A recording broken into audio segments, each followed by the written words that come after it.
2014 बिसिनि 10 अक्ट'बर सालमारिव चंद्रपुर टाटा कालीबारि पातिमुंबाई क्रिंजा-रनि मामला साख्लायजाखा कुसुक दरबार नगनि बोखांति ग्राकशाल টাটা কালীবাড়ি ঘটনাটা ঘটেছিল 6 তারিখ অক্টোবর মাস 2014 দিনের বেলার 9টা-10টার সময়।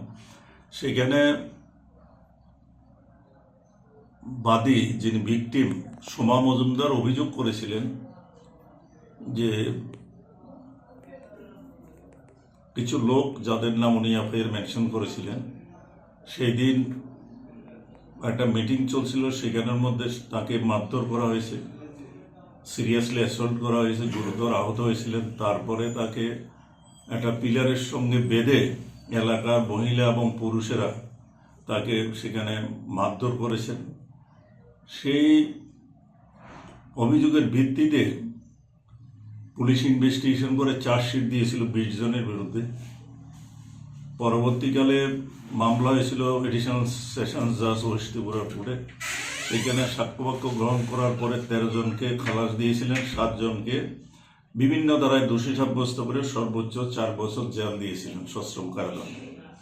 সেটার বিরুদ্ধে আসামিরা হলো সুশীল মজুমদার, দেবব্রত মজুমদার, দীপঙ্কর মজুমদার, পার্থ মজুমদার, সীমা মজুমদার, শিল্পী মজুমদার, সুমতি মজুমদার। তারা সবাই হাইকোর্টে এপিল করেছিলেন। সে হাইকোর্টের এপিল কালকের থেকে শুনানি হয়েছে, আজকে নিষ্পত্তি হয়েছে। মাননীয় হাইকোর্টের বিচারপতি অরিন্দম লোধ, জাস্টিস অরিন্দম লোধ, উনি আজকে জাজমেন্ট দিয়েছেন।